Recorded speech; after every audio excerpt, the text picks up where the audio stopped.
Hello. You're listening to the Career Changemaker podcast. Having the courage to leave a career that you have worked hard to build and try something else can be tough.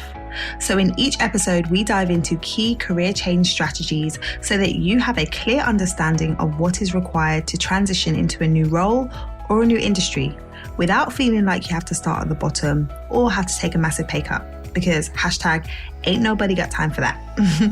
If you are ready for frank and honest discussions about how to become a career change maker, keep listening. I'm your host, lawyer turned career strategist and executive coach, Janine Esbrand.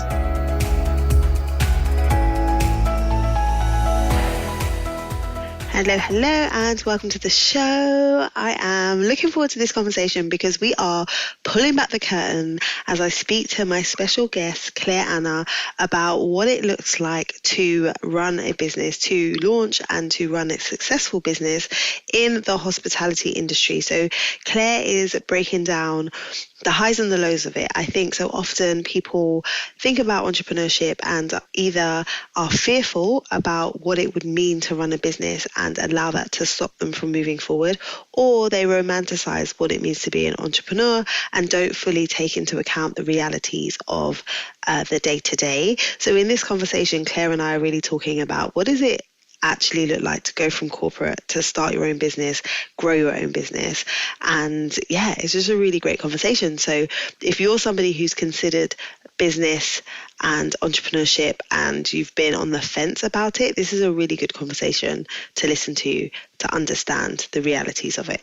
Okay, so without further ado, let's dive into my conversation with Clare Anna.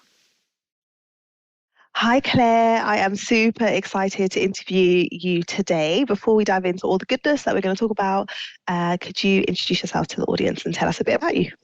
Yeah, of course I can. Thanks for having me. My name is Claire and I am the co-founder of a hospitality business called London Rock Partners. We are 3 years old. I think we're just coming out of the territory of being a startup, I think you're allowed to say. Now we're nearly on our 3rd year anniversary, and I have been in hospitality for over 20 years. Amazing. So tell me a bit about your transition into starting. So 3 years in, it's fairly new, I guess, but like you said, moving out of the startup phase, but what led you into starting your own business? So I have been in hospitality for a long time and loved it. And I started off as a grassroots sales manager in a quite a large hotel brand, and slowly kind of moved up the ranks through lots of hard work and some great leaders around me into a commercial role and kind of driving commercial performance.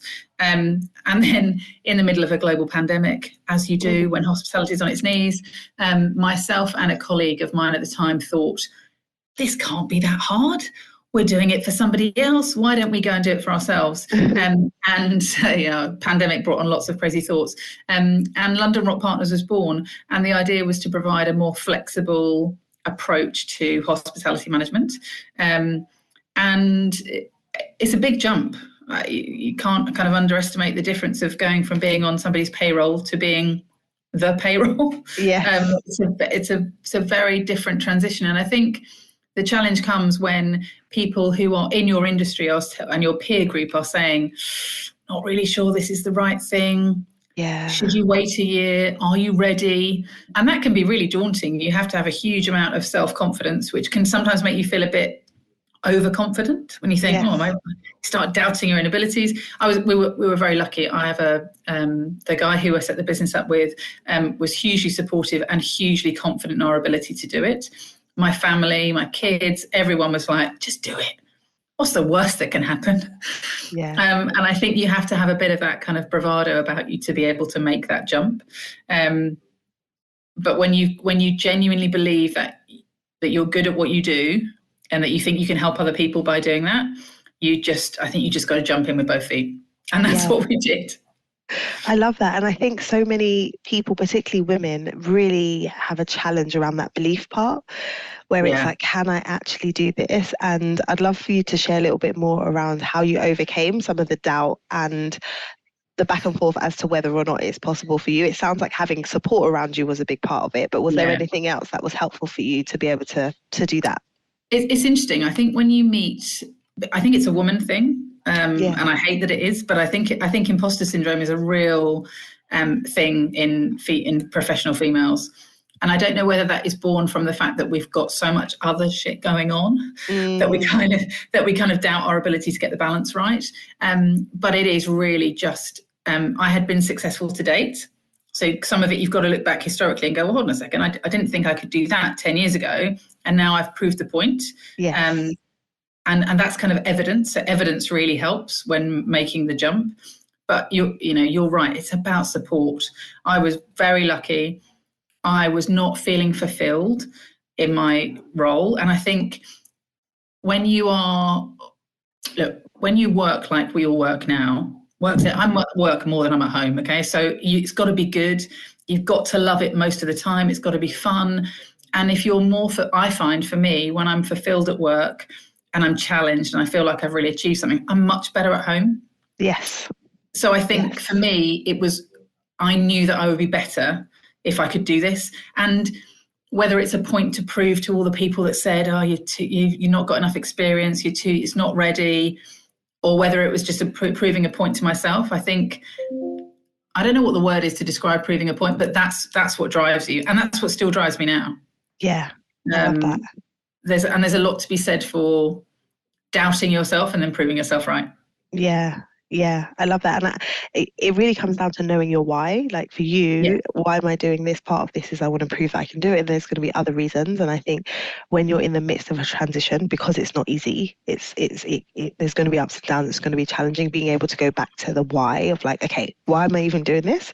Can keep you going. I know that's true for me.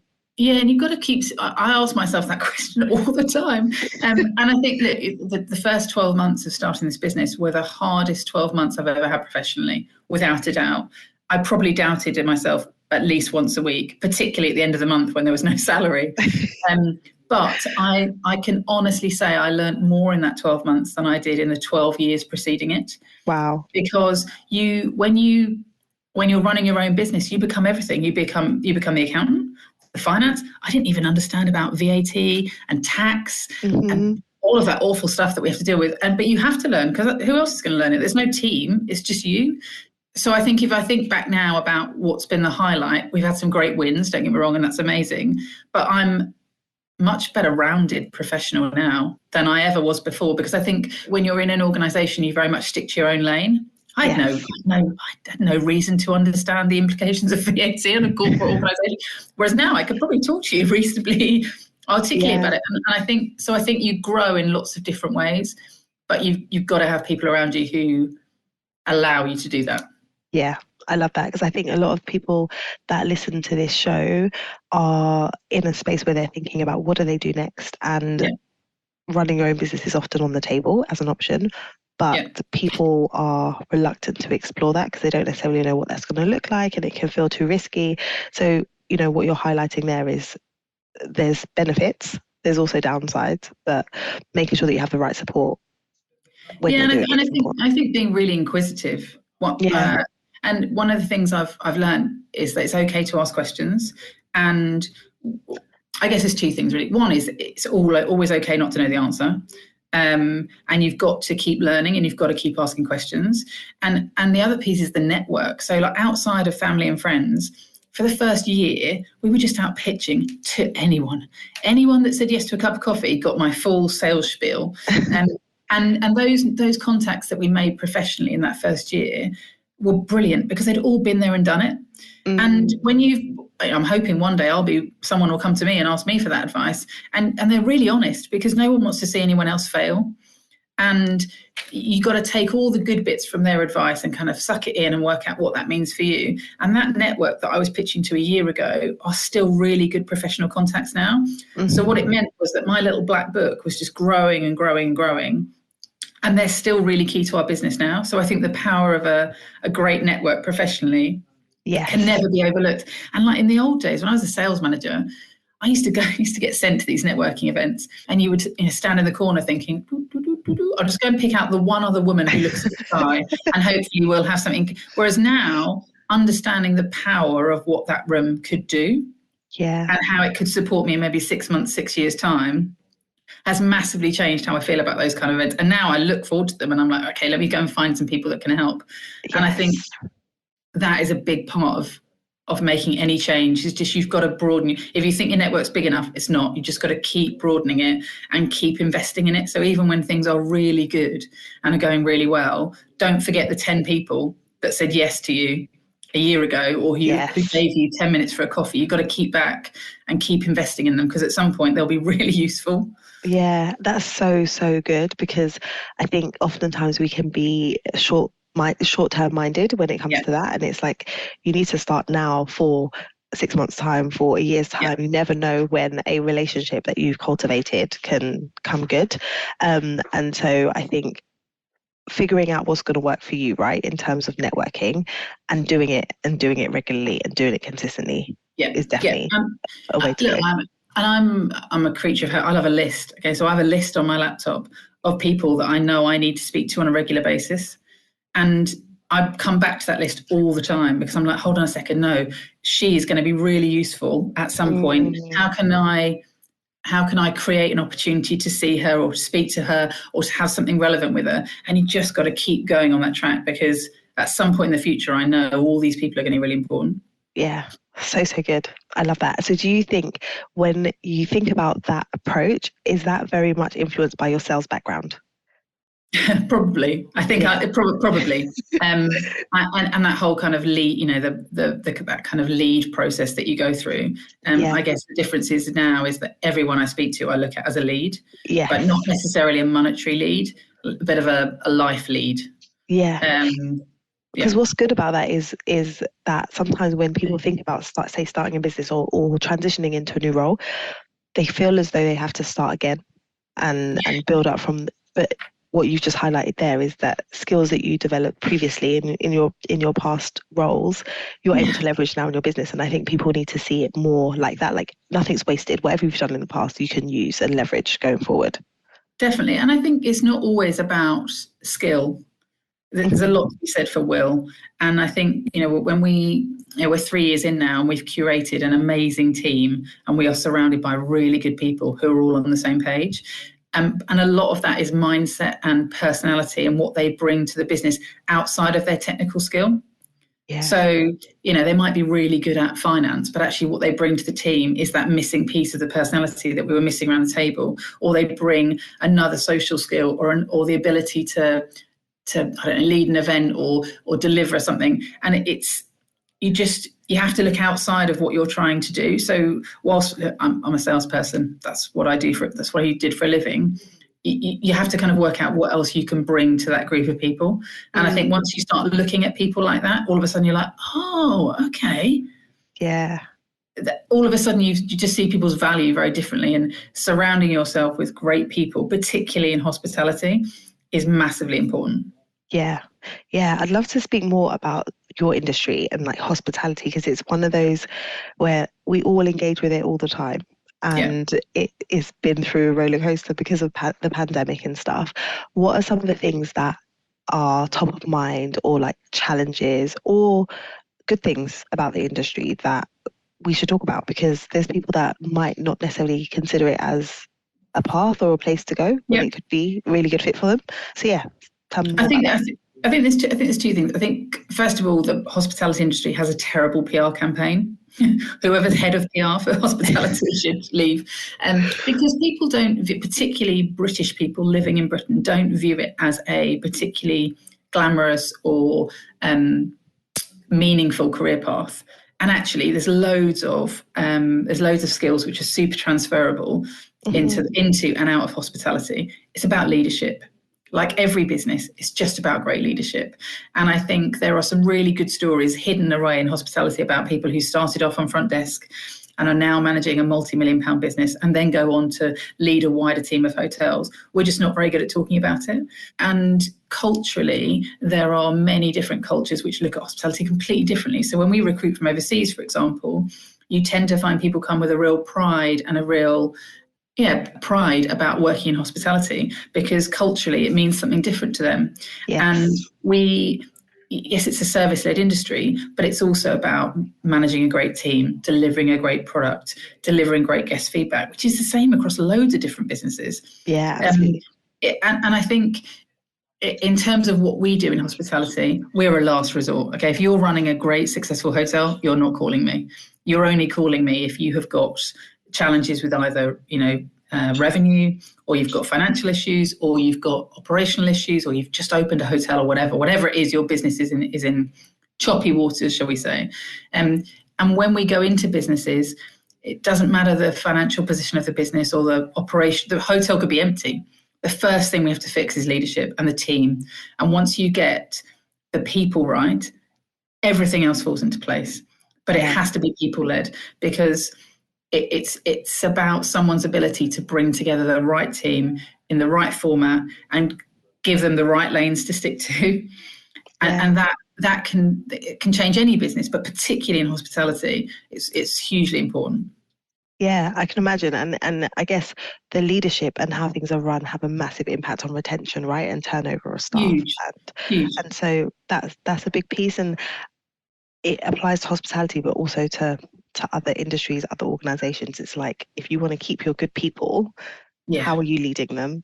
How are you managing them? How are you investing in them? Yeah, and I think retention is a huge challenge in hospitality, because, if you think traditionally it's maybe quite a student-led business.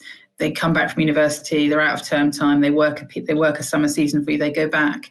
And being able to explain and articulate the fact that there is actually a long-term career here, and that whilst it might not be hospitality forever, what you are going to learn is some great grassroots leadership and managerial skills, which can take you anywhere. That's the piece we need to shout more about. Recruitment is really tough in hospitality, because the perception is that it's minimum wage, really long hours, you've got to work every weekend, guests complain, all that kind of stuff. And the reality is that actually, if you want to run a great hospitality business, you can't pay minimum wage, and you have to pay well, and you have to drive development, internal development, and think about where you're going to put these team members in 5 years' time and how they're going to move through your business. And we have seen such success in taking people from grassroots level and moving them through the journey, because the buy-in is different, their loyalty is different. And when you surround them with really good, inspiring leaders, the ladder's easy, because they look and go, okay, I get it. Yeah. And if we can make it more obvious, particularly in our industry, and particularly with women, a few more of these aspirational roles, I think people will understand the journey. You can't don't get me wrong, you can't walk straight in at the top. Yeah. And you'd be rubbish if you walk straight in at the top, because you've got to have done the kind of groundwork. But if we can elevate those kind of senior roles in hospitality and talk about how they got there, I think we'd be in a completely different position. Yeah. And do you think it's because you mentioned earlier that the PR in the industry is not great. Do you think it's a PR thing? Do you think it's an internal comms thing? It's something that needs to be, at which point in the kind of staff hiring cycle does that need to be more emphasized? Right at the beginning, I think. Yeah. Right at the beginning. We know you just because you are recruited as a waitress does not mean you're going to be a waitress for the next 10 years. There needs to be really clear emphasis on what it looks like from a development perspective, how that can tie in with qualifications, how that can tie in with jobs that sit outside of hospitality. And I think once you spell that out really clearly, there's a really good career path, and things move really quickly in hospitality, because there are really good leaders are few and far between. That there's a really big opportunity, and I think if you can lead a great team, that can only kind of elevate your career faster. Yeah, I think that's great, because oftentimes when I'm working with clients and I'm telling them to think about what their next move is, people are kind of fixed in terms of like, oh, if I go for this role, this is what I need to do. But actually what you're saying is you can go into this being like, I know where I want to get to in the end, and I might take these roles in the interim, but I'm looking at the skills that I'm able to develop as I move up the ranks, because the job role is going to be different. But you have the opportunity to say, yeah, I'm going to take this and I'm going to do this, but that's going to lead me to the next thing. And I think people taking ownership of that path will make it easier for them to see that this isn't just I'm making a move and staying here, but actually I have my eye on the long term goal. And I think being really clear about that when you meet other people. Don't be afraid to say, look, I'm going to go and do a bit of this, and then I'm going to go and do a bit of that, and then I'm going to go and speak to these people, because I know that by the time I get to where the goal is, I'm going to be a much better rounded individual than I am today. Yes. I think the days of being really disciplined about keeping in your lane are probably over, and you've got to be a bit better rounded. And I think that only comes with experience. You can't buy that. You've just got to work at it, sadly. Yeah. So I think being really open with people about what the aspiration is, but recognizing that you've got to go on a bit of a wibbly journey to get there is really important. Yeah. Certainly when you think about recruiting highly ambitious people is really attractive. It's a really great trait to have. Yeah, 100%. And particularly when they understand that they've got to go on a journey to get there, that you're like, okay, take it on, sign the contract. I love it. This is so good. Such good insights here. So if people want to learn more about what you do within your business, hospitality, like the industry and all of that, where's the best place for them to connect with you, or where would you send them? I'd send to the website. So it's londonrockpartners.com, and that covers everything we do as a business. It covers the hotels we work with, and there's a really easy info @ email address for any more information or questions or anything that's anyone's got. Yeah, awesome. Well, I'm going to link those below. Last question for you, which I like to ask guests, is do you have a quote, a saying, a mantra that you like to live by? So not that you gave me a heads up pre this, Janine, but I was thinking about this, and I've given it a lot of thought, and I wish I did have a clever mantra. I don't, but I think you've just got to give it your absolute best shot. I think in whatever you do, if you can go to bed at night and sleep thinking, do you know what? No one else could have done a better job. It doesn't matter if it works, doesn't work. If you think, do you know what? I gave it everything. I ticked every box. I gave it my best shot. Then it's fine. It takes a while to get there, by the way. That doesn't happen. But if you can get to the point where you go to sleep thinking, no, I absolutely gave that my best, then you've done a great job. Love it. Thank you, Claire. So good. Thank you for being here. You're very welcome. It's been awesome. Thank you for having me. Thank you for having me. I hope you enjoyed that conversation and recognize that there are so many industries out there that we don't pay enough attention to. Hospitality is something that we all experience on a regular basis, but maybe don't necessarily think about it as a career opportunity or a business opportunity. So it's really interesting to hear from Claire, her perspective as someone who is in the thick of it within the industry and making strides and doing amazing things. So if you want to learn more about Claire and her business and what they do and her career journey generally, then head over to the show notes. I will be sharing her website, her LinkedIn profile, so you can connect with her over there. Okay, that's all from me today. Until next time, look after yourself and keep moving towards your career goals. If you enjoyed today's conversation, be sure to subscribe to the show so that you don't miss any future episodes. Also, I would love to know what your biggest takeaway has been from today's episode. Come over and join us in our Career Changemakers community over on LinkedIn so that you can join the conversation there. Head over to lightbotscoaching.com/community and it will take you right to the group.